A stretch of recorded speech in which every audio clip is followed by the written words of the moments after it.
राजा के शब्द सुनते ही रानी के चेहरे पर शांति के भाव उभर आए। उनके प्राण जैसे इन्हीं शब्दों की प्रतीक्षा में थे। वचन सुनते ही रानी चंद्रकांता के प्राण निकल गए। राजा विक्रम सिंह का संसार जैसे उजड़ गया। वे दहाड़े मारकर रोने लगे। पूरे महल में मातम छा गया। यशवंत और कर्ण अपनी मां के लिए विलाप करने लगे। राजा ने भारी मन से रानी का दाह संस्कार किया। रानी की मृत्यु के बाद राजा उदास रहने लगे। वे दरबार में जाते तो भी कोई राजकाज नहीं करते, बस चुपचाप बैठे रहते। महीनों बीत गए पर उनकी हालत में सुधार नहीं हुआ। मंत्रियों और वजीरों ने सलाह दी, महाराज कृपया दूसरा विवाह कर लें। नई रानी आएगी तो आप धीरे धीरे दुख भूल जाएंगे। राजा ने कहा, नहीं, मैंने रानी को वचन दिया था। किंतु मंत्रियों ने कहा, महाराज बच्चों के लिए ही सही विवाह कर लें, उन्हें मां का स्नेह मिलेगा। बार बार दबाव के कारण राजा अंततः दूसरा विवाह करने को तैयार हो गए। राजा की दूसरी पत्नी रानी मायावती एक कठोर स्वभाव की स्त्री निकली। जब राजा उसे महल लाए तो यशवंत और कर्ण ने मासूमियत से पूछा, पिताजी यह कौन है?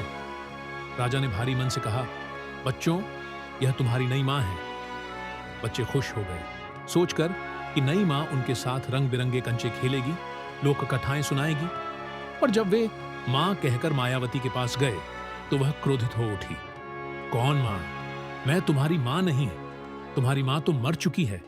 मेरे पास दोबारा मत आना वरना अच्छा नहीं होगा। बच्चे डरकर रोते हुए चले गए। राजा ने बच्चों को मायावती के कक्ष से रोते हुए निकलते देखा। उन्होंने मायावती से पूछा, रानी बच्चे क्यों रो रहे थे? मायावती ने ठंडे स्वर में कहा, महाराज ये बच्चे मेरे महल में नजर नहीं आनी चाहिए, इनके लिए अलग व्यवस्था करें। राजा का हृदय भारी हुआ पर उन्होंने बिना विरोध के बच्चों के लिए अलग कक्ष की व्यवस्था कर दी। समय बीता, यशवंत और कर्ण जवान हो गए। राजा विक्रम सिंह वृद्ध हो चुके थे। मायावती अब राजा से असंतुष्ट रहने लगी। एक दिन यशवंत और कर्ण महल के प्रांगण में गुल्ली डंडा खेल रहे थे। खेलते खेलते उनकी गुल्ली मायावती के महल में चली गई। यशवंत गुल्ली लेने गया।